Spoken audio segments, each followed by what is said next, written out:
In today's video, we're discussing a magic card from Avatar that has spiked over 1000%.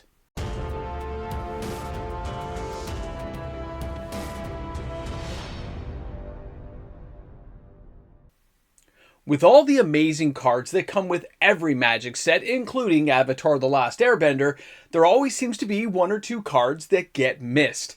Welcome back everyone, MTG Moxman here, and thank you again for hanging out today for another video, a card spike video. And as you guys know, when it comes to card spike videos, we don't waste too much time with intros, but I have to give this one a bit of a caveat because we did mention this in a couple of live streams, and I did mention it in one or two of the Avatar videos as an interesting card, and here we are looking at it as it's spiked. So let's take a look at this card first so we can see exactly what we're talking about today.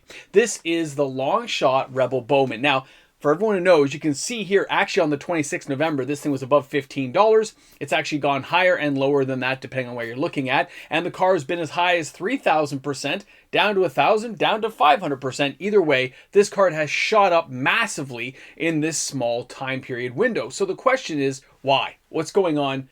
What did we miss? Well, let's take a closer look at the card. It is a 4 casting cost. 1 red, 3 other.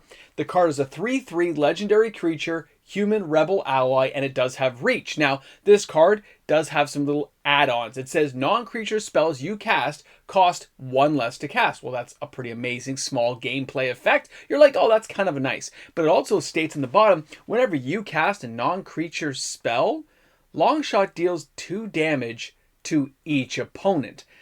Now this card starts making a lot more sense to people. They looked at all these big banger cards like many of us do when it comes to Avatar and with any other new set that comes along.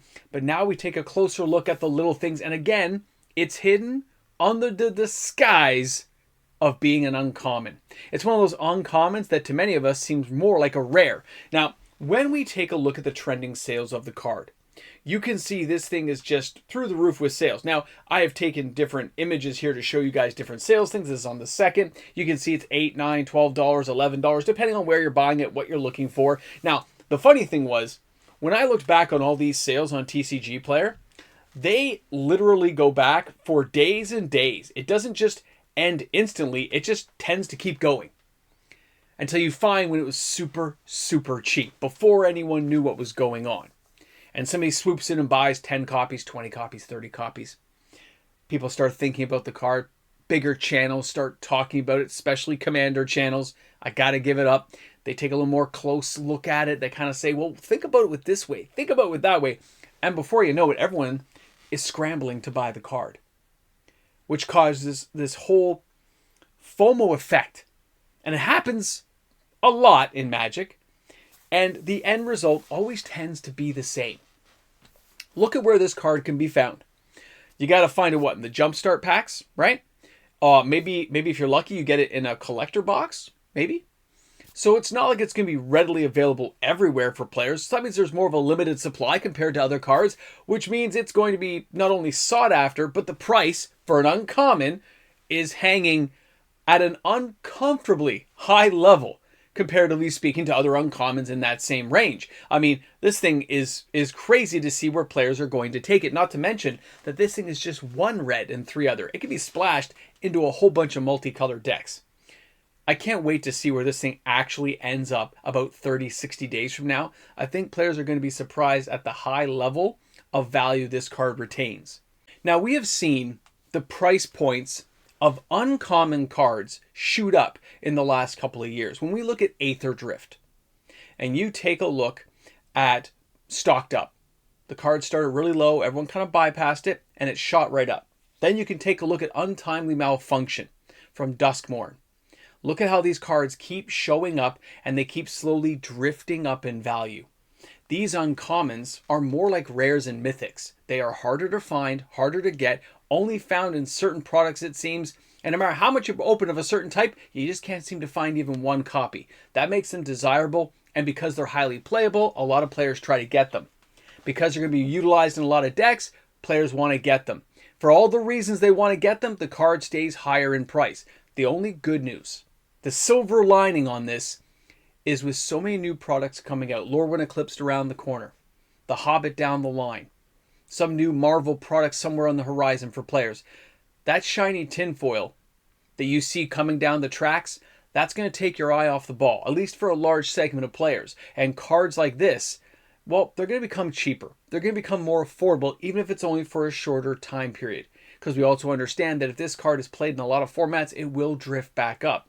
If the money moves on too quickly and not enough enter the market, we see cards go up. This happened with Deadly Dispute. When it first came out, the card shopped to like $5, $6, $7 because nobody was opening the product and it was a really good card that players wanted. This happens time and again. And like with many new sets, there's always a card or two that happens to get missed. And those missed cards, that's where things start getting expensive because you didn't buy it when it's 50 cents. You end up buying it when it's 10, 15 bucks. Some players can afford to do so. They don't care. They want to be competitive and they want to get into that space. Others are willing to wait, try to find the little dip in value where they save 20, 30% before they pick up this card. Guys, I want to know what you think. Drop some comments in the comments section. How do you feel about this card jumping up in value? Is it a card you already own? Or did you buy some extra copies? Or is it a card you're hunting for? Thanks again for tuning. Thanks for stopping by the channel once again. And don't worry, we'll be back tomorrow with another video. Shop smart, shop S-Mart. Oh, here we are once again at the end of the video. I know our time is always so short, but it's always a good time to say thank you. Thank you to the amazing patrons of my channel, to the YouTube membership members who support each and every day. Because of them, we get to come back every day and do this all again. Thanks again, everyone. Shop smart, shop S-Mart. I already said that in the video, I know, but we'll see you tomorrow. Welcome back to the Ramble Jamble. You're at the end section where things they get filtered through my mind a certain way. Now, when I look at that card, where's the card again? Can I just pop this thing up? Right? No, that's the wrong one. Don't worry, unedited. There's your long shot Rebel Bowman. I mentioned this card. You guys probably remember we talked about this. And I sit there and go, why? Why did I ignore my little gut feeling saying, pay more attention to that card? It's kind of good in Commander. Look what it can do. Look what it can do.